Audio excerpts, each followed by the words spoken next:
I've been looking for a savior in these dirty streets. Tori Amos tells Nancy Collins how she survived a rape and found her own voice in her music. A Wounded Heart Sings, when Primetime continues.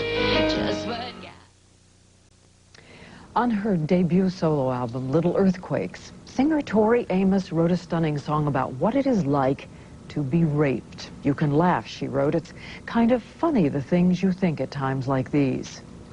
That album won both critical acclaim and commercial success. And tonight, for the first time on television, she tells Nancy Collins about the trauma of the rape and about reclaiming her soul.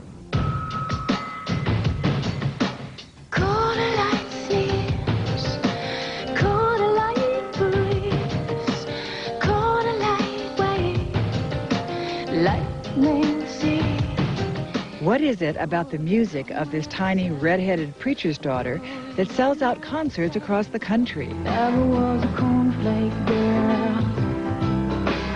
Thought it was a good solution. And turned this classically trained pianist into a pop star after only 3 albums. I heard the eternal footman bought himself a bike to race. Her poetic lyrics are evocative, resonating with the familiar and the forbidden.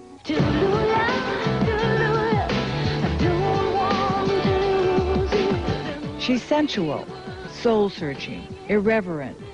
And though she's become a cult figure whose fans line up to hear her sing her personal journey, in the end, she's a girl with her piano and a story. My strength isn't as a technician. My strength is as a composer. I didn't want to play all these dead guys' music, to be honest with you. I was like, you know, they did something fantastic. But who's going to be breaking those boundaries and limitations for our time? China, all the way to New York. Some would say Tori Amos. She grew up rebellious, the daughter of a Methodist minister and his part Cherokee wife. One thing that's always hard to be the preacher's kid. Did your father expect you to toe a religious mark? I went to church 4 times a week till I was 21. My father would really have liked me to write religious music. Tuna rubber, little blubber in my igloo. She began playing the piano when she was 2.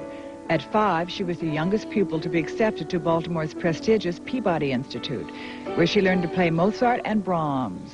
Ever since I remember, I would crawl up and play, and I always knew how to play. I got me some horses to ride on, to ride on. When she was 11, Tori lost her scholarship to the Peabody.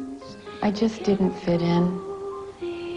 They didn't think I was ever going to be a concert pianist, and I wasn't. When you gonna make up your mind? 2 years later, it was her father who came up with the unorthodox idea for the next leg of her career. My father looked at me finally after a lot of tugging and pulling back and forth. What are you going to do with your life? Why do I have to do anything with my life? I'm 13. What are you... You know, the whole thing that happens. And I said, I want to play my music. And he said, all right, then get dressed. Dress up. And we went down and we knocked on about 13 or 14 doors that night. Just knocked. On bars? On bars. And he said, my daughter's really good. Can we come in and play for you? And there was a lot of that going on. And the gay clubs opened the door. They said, bring her in then. I was very influenced by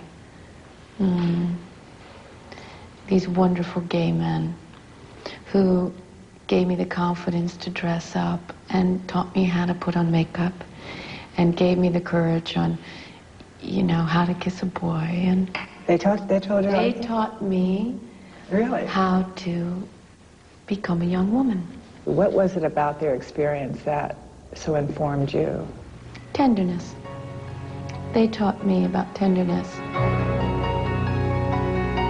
Maybe I'm a witch, lost in time. At 21, Tori headed to Los Angeles and formed a band. Its only album flopped miserably. When you're a failure in the entertainment business, they're quite vicious. But it was my great gift. That was the greatest gift I ever had because She sat down alone at her piano and began listening to her inner voice. And I said, you know, what is my intention as a musician? And I started to remember what that was. And I said, whether anybody comes here to listen to what I do or not, I'm going to finally say what I've always thought, what has been hushed up, which I've hushed up. The result was her first hit album, Little Earthquakes. Excuse me, but can I be you for a while?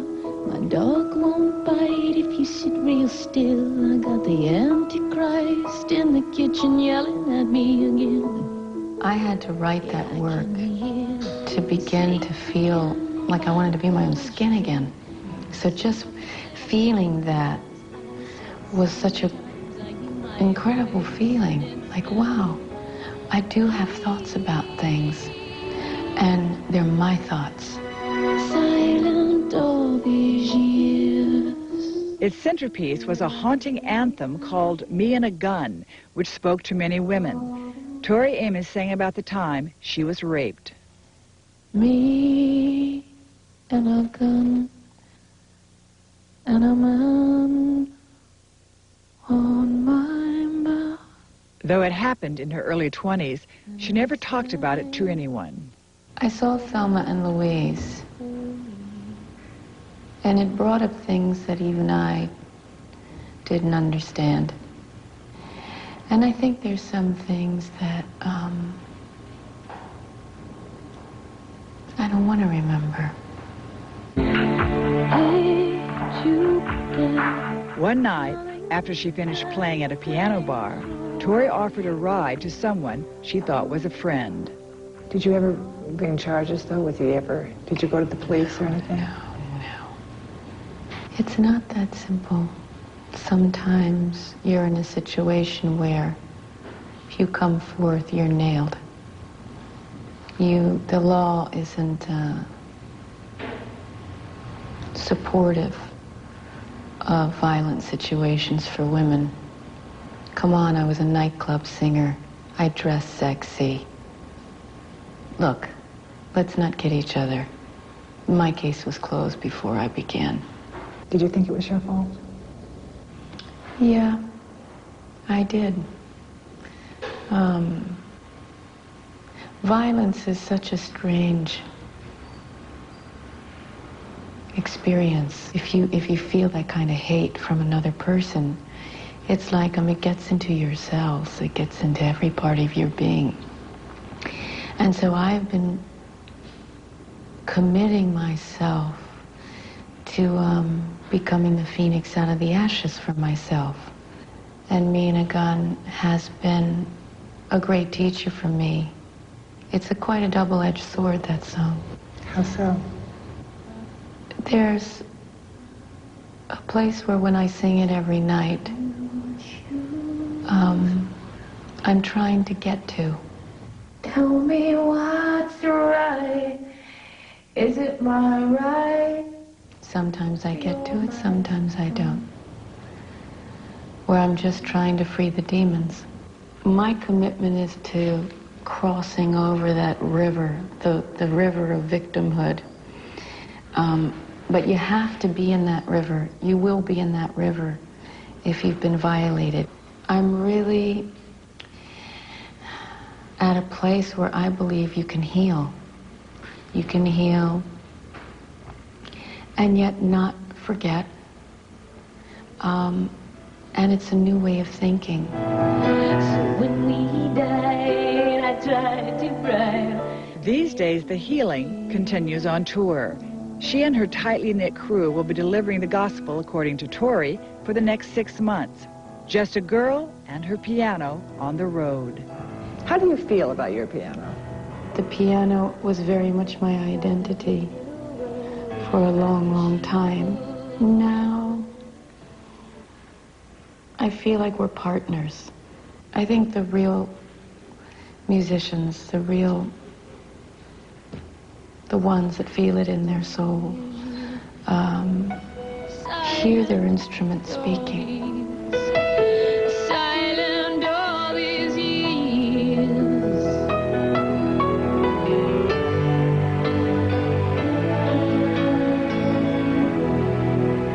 Tori Amos's current U.S. tour is now hitting the East Coast. Her latest album, Boys for Pele, entered the Billboard charts at #2 and has just gone platinum.